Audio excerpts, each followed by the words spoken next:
organic, unpredictable, unknown, lovely, beautiful, a sense of fulfillment. This is part of the pleasures of life and not the chores of life. Coming up today on this Thursday edition of Daily Iowan TV, bathroom cameras, Iowa City reacts at public library. And the big event, Dance Marathon is wrapping up last-minute details. We have some updates from the Iowa football team. And we take a closer look into ranked number 25 Maryland as they get ready to take on Iowa tonight.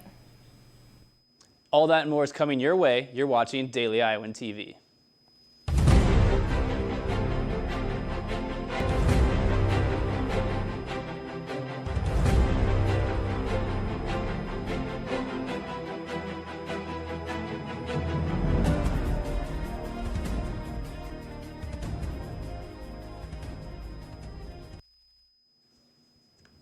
Good morning and thanks for tuning in to Daily Iowan TV. I am Noah Gowdy.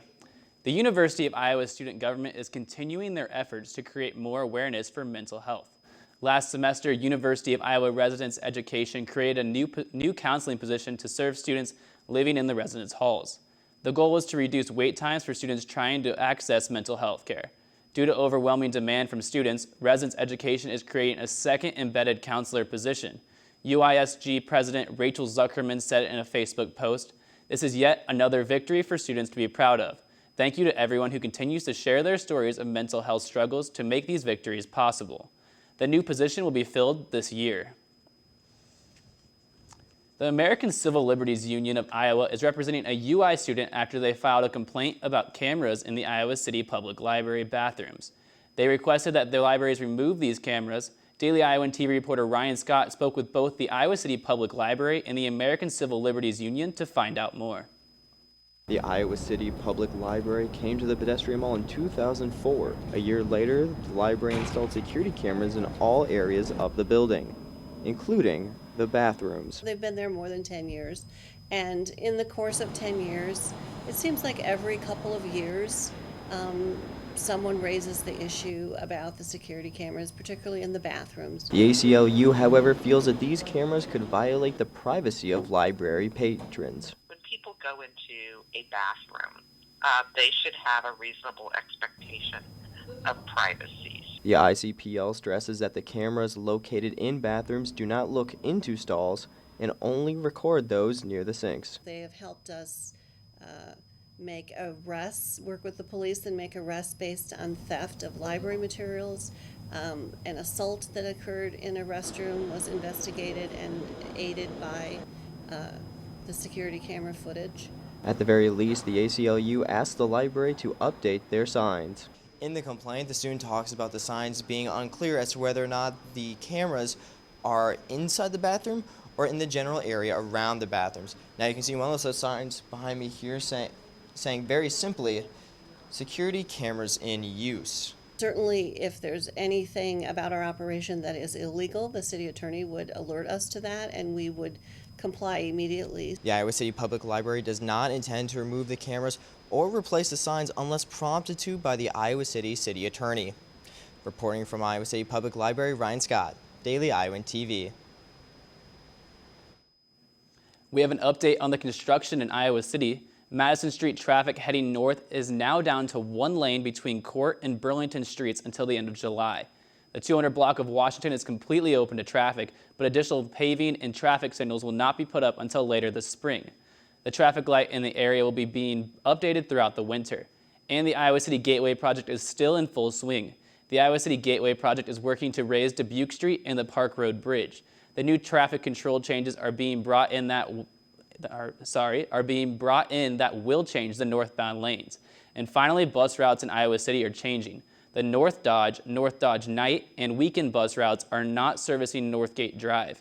Temporary bus stops are being added on Melrose Avenue because of the closing stops on Hawkins Drive. To learn about all of the bus route changes, call 319-356-5151. A new University of Iowa club is raising awareness about organ donation. Their goal is to clarify misconceptions about donating and encouraging people to become donors. University of Iowa sophomore Emmeline Brown started a club called Students for Organ Donation at Iowa. When she was 9, Brown received a liver transplant after her body's immune system attacked her liver. Brown had a disease called autoimmune hepatitis. She has been involved in advocating for organ donors ever since she received her liver. To find out more on this story, pick up today's copy of the Daily Iowan or head to dailyiowan.com. The Iowa City Council has voted to not enforce federal immigration laws, hoping the move will decrease their fear among local immigrants. The council sees by not allowing panhandling or asking for money that issues could arise for businesses' inability to ask for money. The council voted in a favor of resolution for immigration and enforcing laws. Iowa City was not declared a sanctuary. If it was, police would not enforce federal immigration laws. Many members of the community took turns at the podium explaining how important it is that everyone in the community feels safe and welcome. And the big event is less than a month away. The University of Iowa Dance Marathon is taking place on February 3rd and 4th in the Iowa Memorial Union. The 24-hour event is fundraising money for the University of Iowa Stead Family Children's Hospital. The organization has almost $19 million since it began 22 years ago. Stick with Daily Iowan TV and Daily Iowan for our full 24-hour coverage.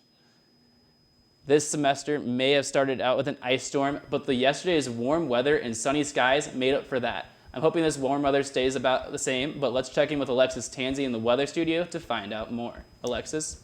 Well, Noah, it looks like we are headed into a bit of a warm front compared to how cold it has been the last couple of weeks. Right now, we are looking at temperatures of about 33 degrees with partly cloudy skies.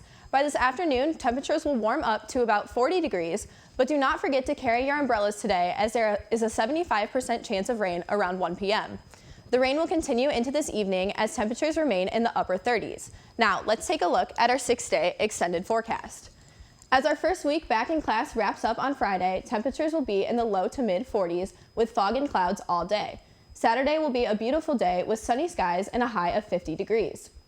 Sunday will only be a little bit cooler with a high in the mid 40s. The clouds will stick around for Monday with a high in the low 40s. On Tuesday, temperatures will remain about the same with temperatures in the low 40s as well. Temperatures will continue to drop slightly on Wednesday as we are looking at a high in the upper 30s with clouds in the morning, but the sun may show up in the afternoon. That's all I have here in the weather studio. Noah, back to you.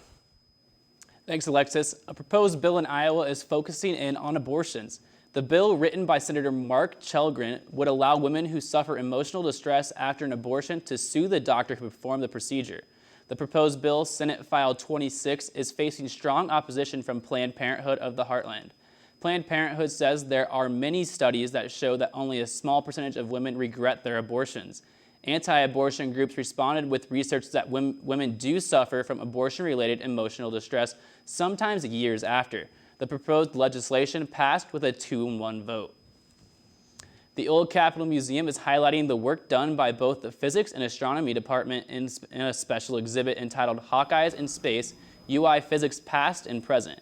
For the remainder of the semester, the exhibit catalogs the many achievements and milestones achieved throughout decades of hard work and perseverance through both visual and interactive means. I think people should come to this exhibit because it's really important and it's a part of Iowa's history that a lot of people don't know about, and the exhibit itself explains really well the university's involvement with the space program and especially with Van Allen and all the contributions that he did, and it explains it in a way that's really accessible for the public. Well, I hear there's a lot going on in Hawkeye sports right now, so let's toss it over to Katie and Mary Kate who are standing by to give us more. Well, we have some more updates from Iowa football as 2 players will not be returning next season. That's right. Wide receiver Jay Scheel will not be coming back due to injuries. And then running back Derek Mitchell will graduate from Iowa in the spring, but will transfer to another program for his final season. You know, it's a good thing that Matt Vandenberg is coming back to fill that wide receiver position because they really struggled last year without him. So hopefully this gives them an opportunity to bring another recruit in. Yeah, and at the running back position, at least Wadley is coming back. That will help us out big time, and hopefully some freshmen coming in next year will also be that's right. a big impact. But switching over to men's basketball, the Hawkeyes take on number 25 ranked Maryland tonight in an attempt to move on from the Northwestern debacle. And the starters need to bring that spark that the French brought with them in Evanston. Iowa's starting 5 just couldn't seem to find the rhythm against the Wildcats, and within the first 4 minutes of the second half, Coach McCaffrey sat the starting 5 and had them watch the bench try to come back and win a game that seemed nearly impossible right from the tip. Coach just told us, hey, we need more energy. you guys got to go out there and provide us work. It was an up and down game. I mean, you just run up and down. It's just momentum and other stuff. We just got to keep working through it. Two of the starters, Peter Jacques and Tyler Cook, knew they did not show up with the energy needed in order to make it past Northwestern. And now they know what they need to do in order to compete against number 25 Maryland. We weren't locked into the game plan of what we needed to do defensively. And we obviously did not execute our stuff offensively and stuff. The ball was stagnant. We didn't move it side to side. Didn't have much, motion when the ball was down low and stuff like that. So we just didn't put anything together today. We hope we're past this kind of stuff, but it's part of the journey. Part of the process of growing is you got to go through the hard stuff. So we've been up and been down this season, so we're just gonna keep pushing and go back to work. I thought we was preparing. I thought we prepared really well for them, and I think just the way personally, I didn't really have any energy tonight, and I think they fed off that I didn't have any energy, and so I think I just gotta toughen up in what's going on with my body physically, and be a better leader. I don't think I was a good leader tonight, so just gotta get back and watch film, like I say, and just get ready for Maryland. The Hawkeyes will be back in Carver Hawkeye Arena on Thursday as they take on Maryland at 6 p.m. Reporting from Welsh Ryan Arena, this has been Mary Kate Harrian for Daily Iowan TV Sports. Now, not only do the Hawks have to prove that they can bounce back from a loss like Northwestern and be a top 25 team in the country, but they have to prove that they are not the same team that showed up in Evanston last Sunday. Now, looking at the matchup between Iowa and Maryland, a big part of both teams here are their freshmen. Iowa starts 4 freshmen, while Maryland starts 3 rookies. That's right, and another one of Maryland's starters, junior Mello Trimble, will be another force against the Hawkeyes, as he is one of the top-ranked point guards in the country. They're different dramatically than the previous 2 teams we played, but that's not uncommon in our league. They have a really good guard play right now, great quickness. The young guys are playing well. Trimble's playing really well. Dodd is back. He helps. Tchaikovsky will help whenever he comes back. He could be back, I guess. We don't know, but that gives them 2 7-footers that changes the dimension of what they do. Like I said, just need to put in the full game plan together and really working together as a team. We had lapses against Northwestern where we weren't playing all 5 as one, and we did that against Purdue. We just got to have that mindset that we did against Purdue. He's one of the best point guards in the country, so it's going to be a challenge for Jordan and the whole team, but he's not going to be the only one guarding him. So we just got to watch film and follow the game plan, whatever coach tells us to do. So. Now, along with Trimble, Maryland also adds 3 6-7 starters, so that is definitely going to be an issue for Iowa. But I think Tyler Cook has been playing great. Obviously, not at the Northwestern game, but. It is at home. Yeah, so that will definitely help as they've been playing great at home. Yep. Ranked Iowa State, ranked Purdue, so hopefully ranked Maryland will be added on to their wins. Yeah, but it'll be interesting. Yeah. Well, in other Hawkeye news, Iowa track and field athlete O'Shea Wilson was just named Big Ten Field Athlete of the Week. Wilson competed in the long jump at the Hawkeye Invitational on January 14th and recorded a career best and NCAA leading jump of 7.86 meters. You can catch Wilson back in action this weekend at the Larry Weisert Invitational, which we will have updates from during next week's Sportscast. Tune in tomorrow morning for updates from the Iowa-Maryland game. Noah, back to you. Thanks, ladies. Before we leave you for today, good news for University of Iowa students. You are now able to check out iPhone and Android chargers from the welcome desk at the Iowa Memorial Union. All you need is a student ID. And that is all we have for you today on this edition of Daily Iowan TV. Be sure to check out our live broadcast every Monday through Friday at 8:30 on dailyiowan.com. To see even more Iowa City news, pick up a copy of today's edition of the Daily Iowan. Thanks for watching, and we'll see you right back here tomorrow. Have a great day.